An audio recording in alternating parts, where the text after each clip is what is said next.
No, we are ready. Okay, so we just want to get an update of what has been happening with the trainings that have been conducted in terms of training chiefs in preparation for the ground hearings and other issues to deal with that subject. Just an overview of where we are. Yeah, first of all, we are training 14 members of what we call a chiefs panel. Chiefs panel, which the panel that will conduct hearings or submissions from those families or individuals who have issues to do with Gukurahundi. Maybe they are seeking to have their cases known as to what happened, that with the possibility of maybe making a claim through the government, since the president, His Excellency Dr. Idi Mnangagwa, has opened the space on Gukurahundi for people to come forward to make submissions with, of course, various objectives. One is simply to make it known for record purposes. One wants to maybe seek a reburial or exhumation. Some may say they want compensation. The President has been very clear that those who have genuine cases should come forward. And the President assigned the National Council of Chiefs to conduct or to meet with victims. And that is done because anything to do with the past history, issues to do with the bereaved, is within the realm of culture, traditions, and the appropriate institution are the chiefs.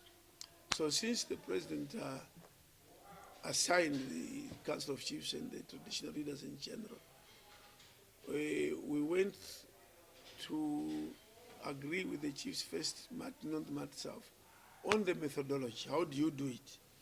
How do you do it to provide a suitable environment, free environment for the victims to speak out?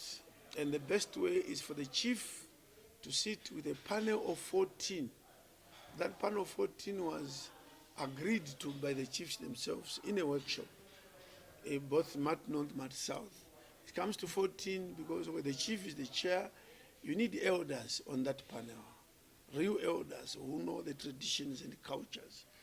You need women, 4 to 5 women, 4 to 5 elders, church leaders within that particular area of jurisdiction of the chief.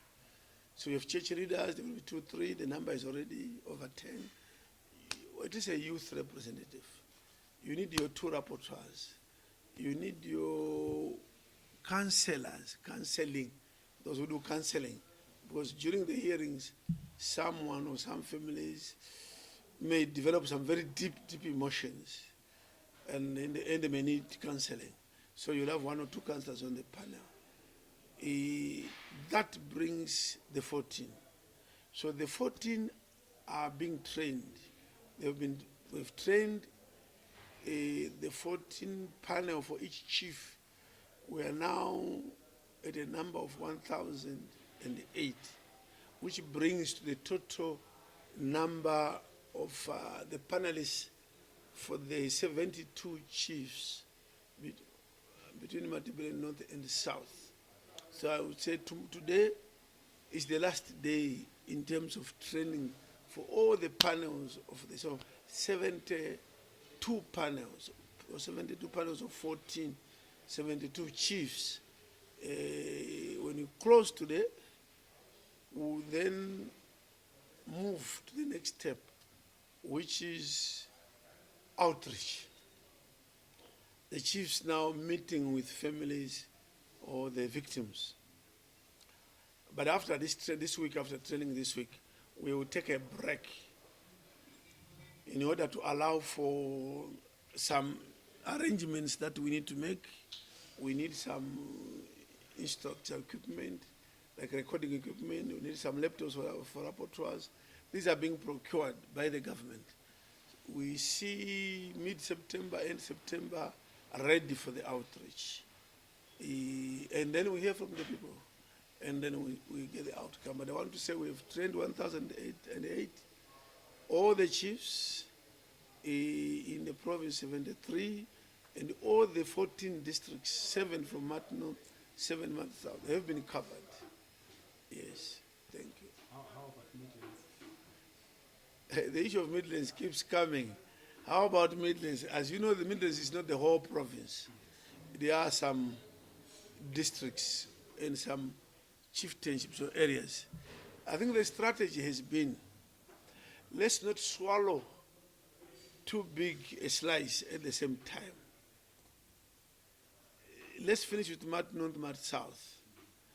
And even some of those experiences and lessons will even make us even do it even more efficiently and effectively in the Midlands. So Midlands, yes, but the first phase will be Mat North, Mat South, and then we'll consider Midlands as the next step. Okay. In terms of the actual hearings, is this team going to be stationed at one place, people coming to them, or they will be moving, looking at some areas they're a bit far apart? If you say maybe everyone comes, say you're in Cholocho, come to the chief of State as an example, someone will need to travel a lot to get there. How did you arrange for that? Yeah, you have a good point. And even Cholocho may not even be the best to support you. Cholocho has about 6 chiefs, which means there's a number of chiefs. But if you go to Chief Mchane in Bubi, Chief Mchane here, he's the only chief in the whole district. So you can imagine the distances. The chief in this panel will be enabled. They will have vehicles. Chiefs have vehicles already. We may support them with an extra one. They will decide which centers will enable the victims to easily access or move to the centers for hearings. So it's a very good question. But again, we are leaving it to the panel and the chief to make that decision, whether they want to move to the one corner, the other corner, and also depending on the number of victims that may have expressed interest to make submissions. Yes. Yes. So in terms of the planning, then you're talking of maybe beginning in September. How long do you foresee that going? Do you have any timeline? Yeah, just as a timeline for planning purposes, we are looking at about 2 to 3 months. But again, you never know. It could be even much earlier. Maybe within a month, the chief would have concluded, because we don't know the number of victims that want to make submissions. The chief may be surprised to get only 10, maybe. And if it is 10, you can do them in 2, 3 weeks. But sometimes you estimate that you have 20, they turn out to be 90. So much would be the strategy of how many and when would also keep evolving, and depending on how the proceedings are going. And once the hearings are done, what will be the next steps? During the hearings, we are collecting information, which will be recorded by our rapporteurs, who will have all sorts of equipment, like yours. There will be video, there will be audio, there will be proper handwriting. And all that will be put in periodical reports. We'll be encouraging them to enter this or input this information in their laptops, whether within 48 hours, something like that. Once they finish, we'll ask them to consolidate all the information they would have collected, and then that will come to the provincial level, and then that information will be submitted to the National Council of Chiefs, and then to the chiefs in the 2 provinces. And then once there's no changing or amending, editing. No, editing is the grammar and all that.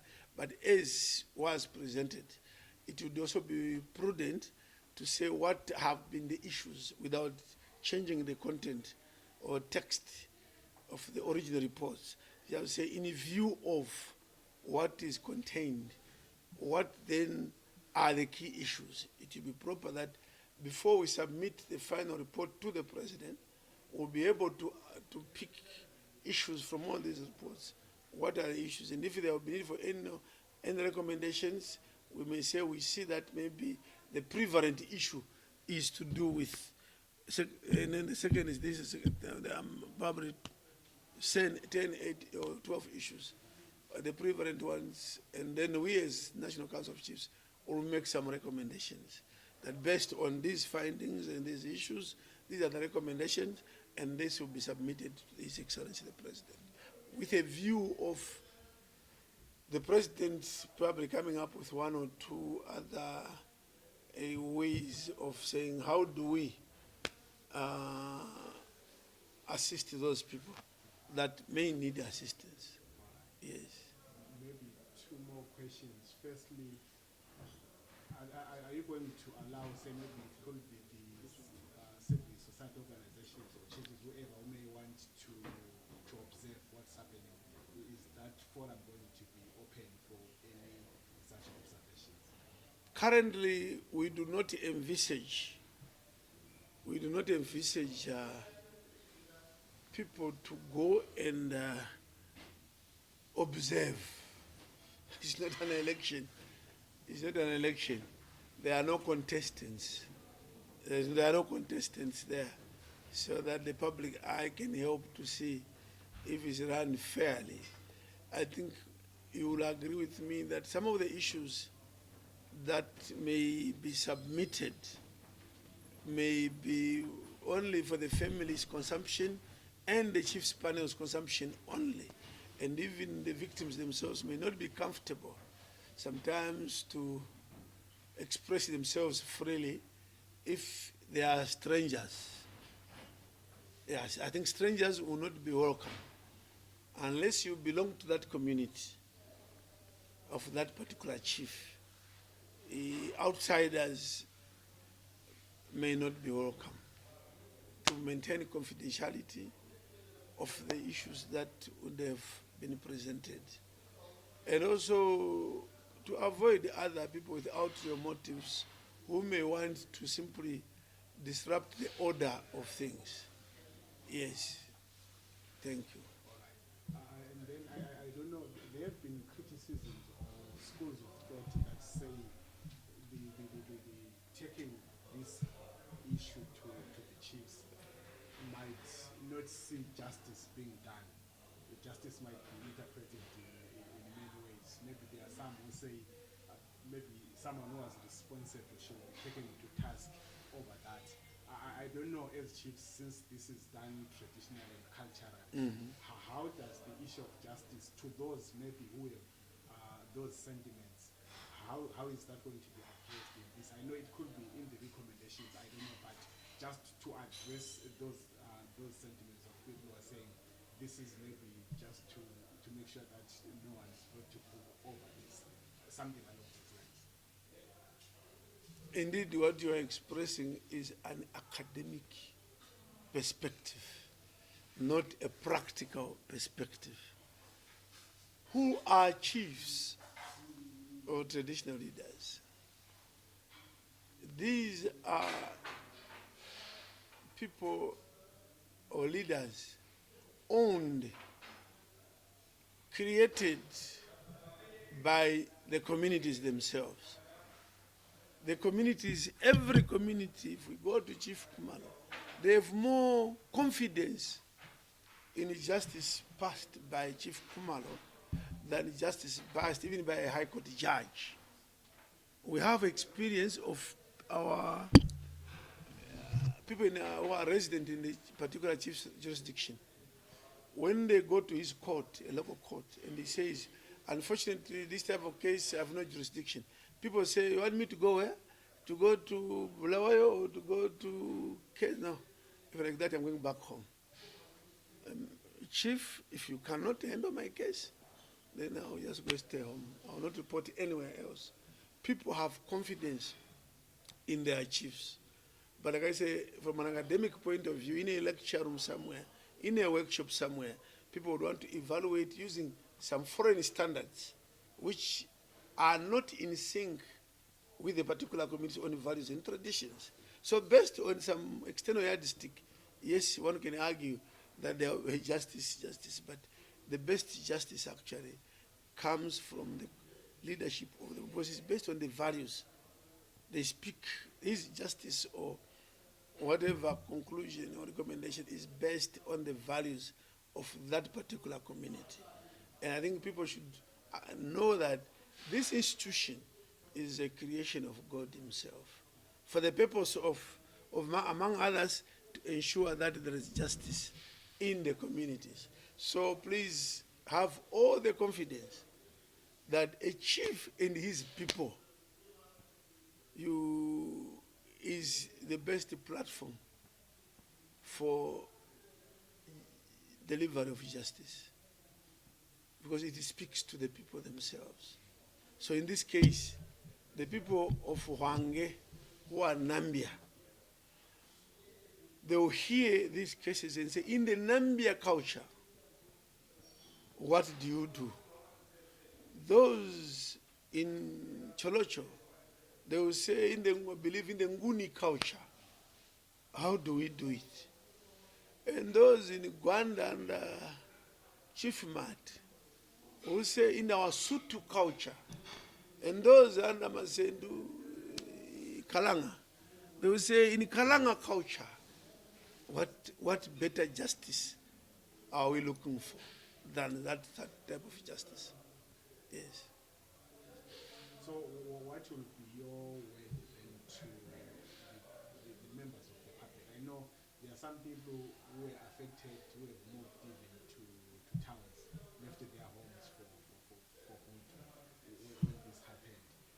What will be your way in preparation for this in terms of just letting them know this is what is coming, what should they be doing between now and when the program goes out? First of all, we appeal to all Zimbabweans to take this process seriously, and we ask them to cooperate, support it by cooperating, so that we are enabled as traditional leaders an environment, a suitable environment to conduct the hearings. Please let the victims appear before these chiefs panels and speak freely. Let's not seek to give other negative, or they may call retrogressive statements about the process. That is one. Secondly, for those in the community rural areas under chiefs, after training, we are appealing to them to remain patient as we organize ourselves as Chiefs Council and the traditional leaders to then come and start the process. We are saying September, maybe you never know, with procurement we may get into October, but it is definite